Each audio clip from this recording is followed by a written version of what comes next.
Hello all. Today we shall be talking about art of Sumeria 4000 BC to 2000 BC. Let us understand the objectives of this lesson. Acquaint the student about Sumerian art in the larger context of art history. Acquire the basic vocabulary, concepts and criteria for understanding, interpreting and analyzing Sumerian art. Acquaint about the significance of Sumerian art. Understand the important works of the era. Know about the stylistic features of the movement. Learn and understand the relationship between the arts and the times during which they were created. Encounter significant works of Sumerian art. Let us look at the contents of the chapter. After introducing you to the geographical boundaries and other related aspects, we will look at the contributions of Sumerian art and architecture to the world. We will then look in the Sumerian writing system, then the architectural aspects in the Ziggurat and some relevant aspects. We will also look into the religious aspect of the arts. A detailed mention shall be made of the Akkadian dynasty, including Ur and Lagash.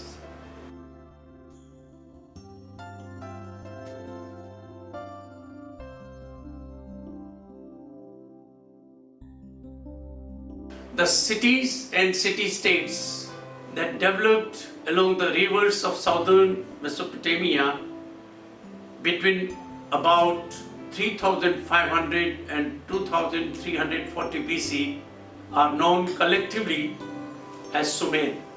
It is known that Sumerians migrated from the north, but their origins are unknown. Sumerians inhabited mostly southern Mesopotamia from about 4000 BC to about 2000 BC. This area was prone to violent weather conditions and unexpected floodings. Since they were at the mercy of nature, they began to fear nature and treated the forces of nature with great reverence. The Sumerians became a highly religious society. Religion provided a sense of order and vision. They saw everything around them as the magic of spirits. Magic being the only explanation they had for how things worked. These spirits were their gods, believing that the gods had given them all they had. The Sumerians saw the intentions of their god as goods and believing that their gods had great powers and controlled their world. The Sumerians, they called themselves the black-headed ones, had by the middle of the 4th millennium BC become one of the most socially and technologically sophisticated peoples on earth. They farmed the arid land with canal water from the Tigris and Euphrates rivers, constructed cities and large buildings, and were the first people we know of to write. They were perhaps the first even to organize their society into distinct social classes. Let us look into the contributions of Sumerian art and architecture to the world. The need for mass production of pottery led to the invention of the potter's wheel. Sumerians invented the wagon wheel and the plow. They invented the cuneiform writing on clay tablets. The Sumerians employed a system of counting that is based on 60 and a circle of 360 degrees. The system was used to measure time. It was a basis for calculating like our decimal system. It allowed for multiplication tables, square roots, cubes. The Sumerians undertook the awesome task of building embankments to control the floodwaters of the Euphrates River.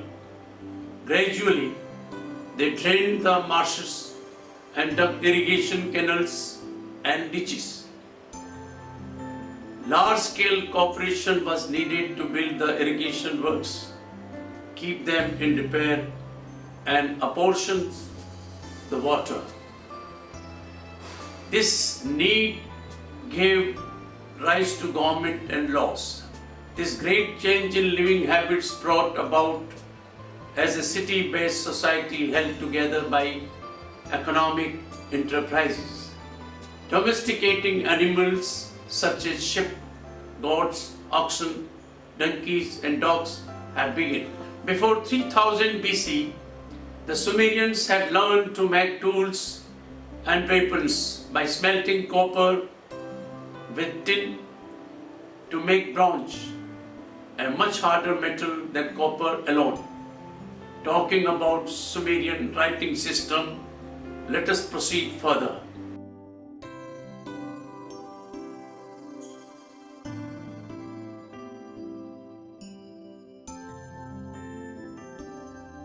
The writing system of the Sumerian is one of the oldest known writing system in the world. The clay tablets on which they wrote were very durable as they were baked. Their writing style, similar to the Egyptian hieroglyphs, was conductive to the wet clay and was written in forms such as a line or triangular wedges made with a corner of a reed with a three-corner end. They did not use curved lines, and therefore pictures lost their forms and became symbols, abstract ones. Cuneiforms, from the Latin cunus meaning wedge, then became a set of symbols that came to be associated with the sound of the thing, then the idea of that thing. Each sign then represented a syllable. However, the form of writing could never evolve into an alphabet system. Let us talk about ziggurat.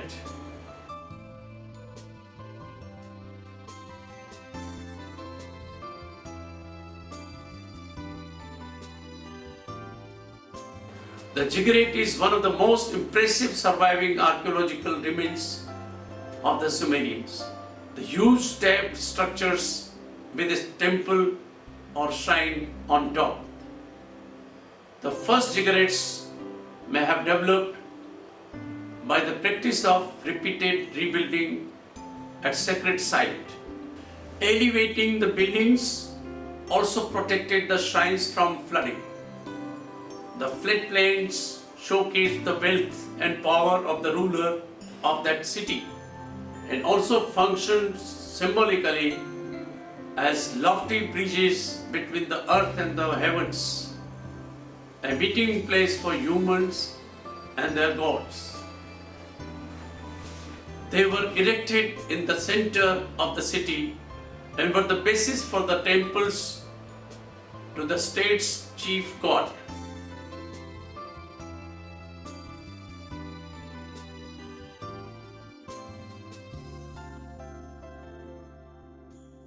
For instance, the ziggurat at Uruk extended over an area of 500,000 square feet.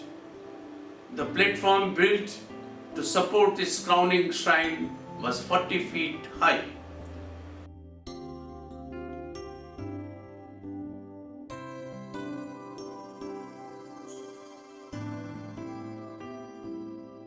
Let us look at the religious aspect in the arts. This vase is a classic example of how religion dominates the arts of the Sumerian period. In the top register, a goddess, not visible here, possibly Inanna herself, receives a figure with basket of fruit. In the next register, nude man walk from right to left, also bearing offerings. In the third register, realms alternating with Eve's march around the vase in the opposite direction. Barley stalks alternate with dead palms below. Several conventions generally recognize features of representation. Evident here remain characteristic of ancient Near Eastern art.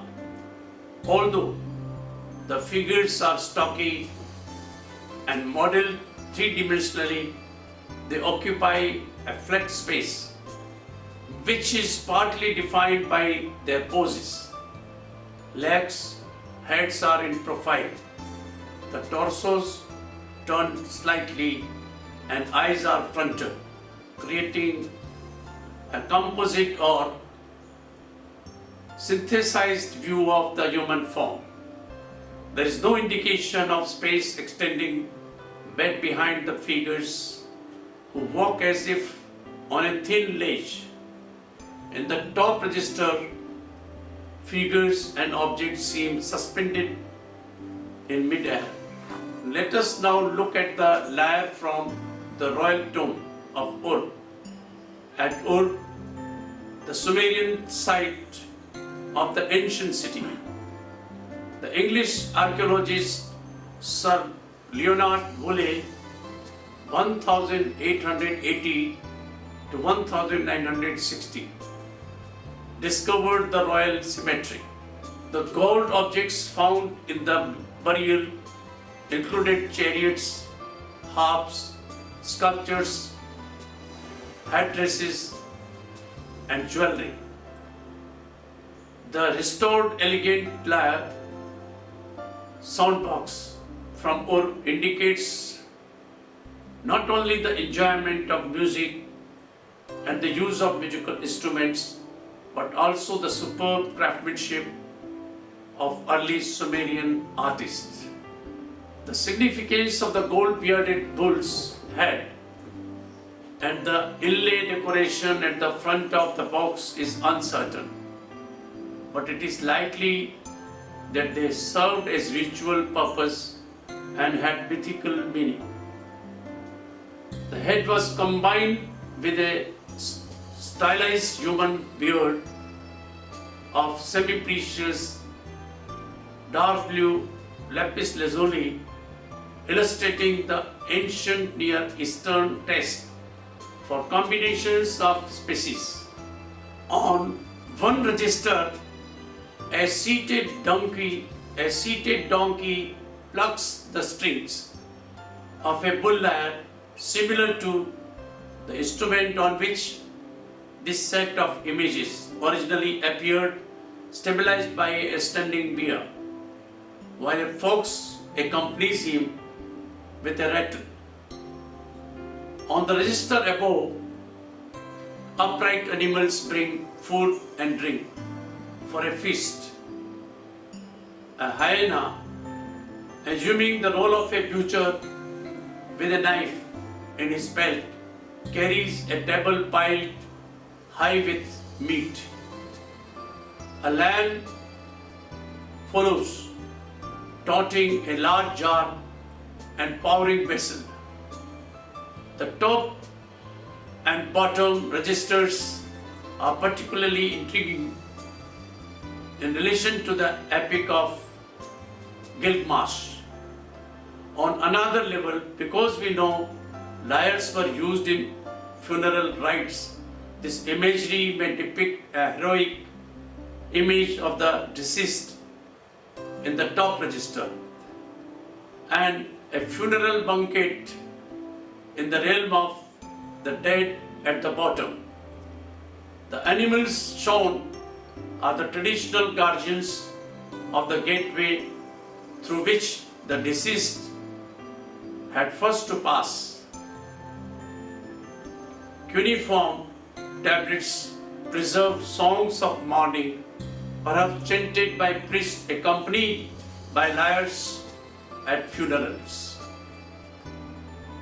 Let us now talk about the Akkadian dynasty and their art.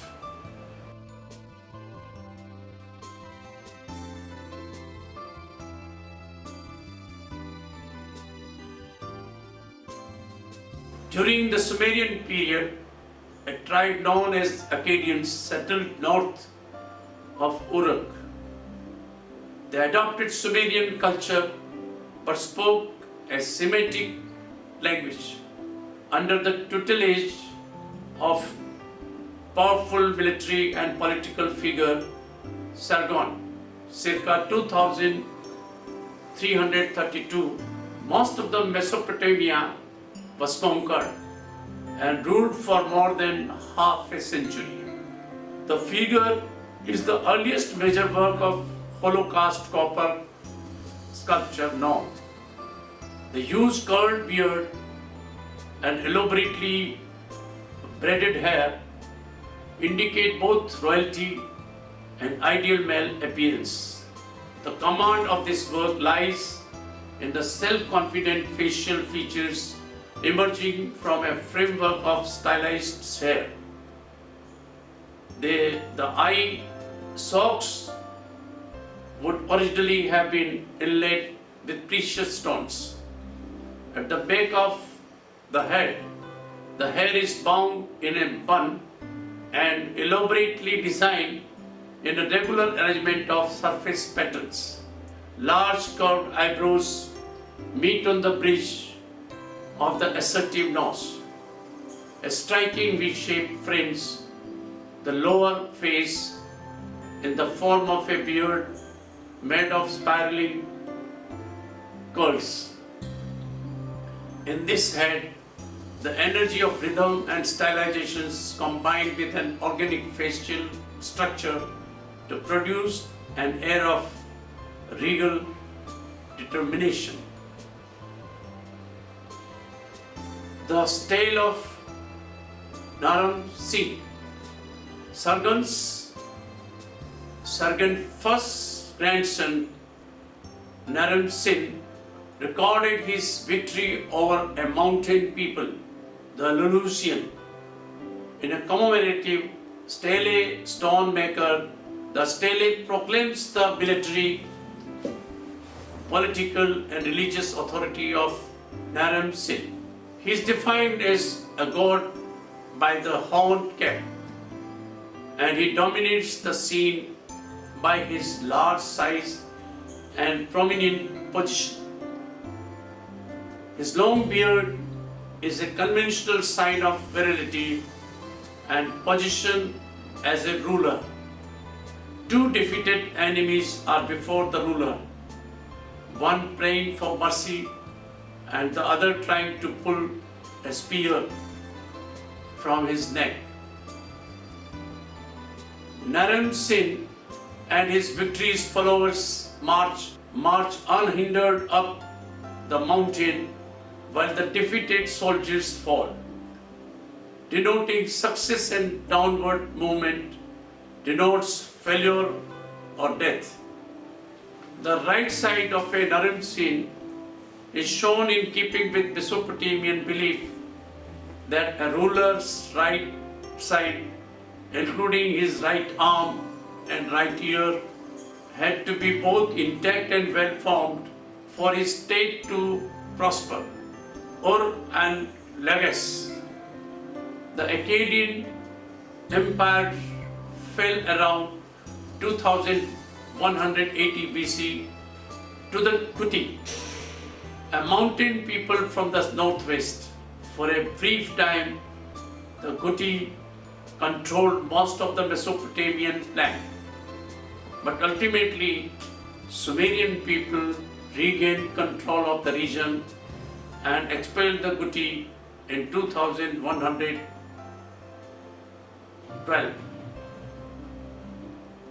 BC. Under the leadership of King Ornamu of Ur, reintroduced the Sumerian language and sponsored magnificent building campaigns, notably a ziggurat dedicated to the moon god Nana, also called Sin. the ziggurat of Ur. The Neo-Sumerian period reached a peak under Ur-Nammu, the first king of its last important dynasty, the third dynasty of Ur. He supervised the construction of great ziggurat at Ur, a more complex one than Uru. 3 stages are constructed around a mud brick core and culminated in a shrine, which was accessible by a short stairway on the northeast side. The mud brick was faced with baked brick embedded in mortar made of bitumen, a type of asphalt, leading to a vertical gate which provided the only point of entry to the upper levels were 3 long stairways, each composed of 100 steps. The ziggurat walls curved gradually outward while sloping towards the center of the structure, which functioned aesthetically to reduce the rigidity of straight walls. The ancient Near Eastern preference for rounded sculptural shapes thus carried over into architectural design. One large Sumerian city-state remained independent throughout this period, Lagash, whose capital was Girsu, present-day Tel, Iraq. On the Tigris River, Gudea, the ruler, built and restored many temples, and within them, following a venerable Mesopotamian tradition, he placed votive statues representing himself as governor and embodiment of just rule. The statues are made of diorite, a very hard stone, and the difficulty of carving it may have prompted sculptors to use compact, simplified forms for the portraits. Or perhaps it was the desire for powerful, stylized images that prompted the choice of this important stone for this series of statues. 20 of them survived, making Gudea a familiar figure in the study of ancient Near Eastern art. The standard of Ur.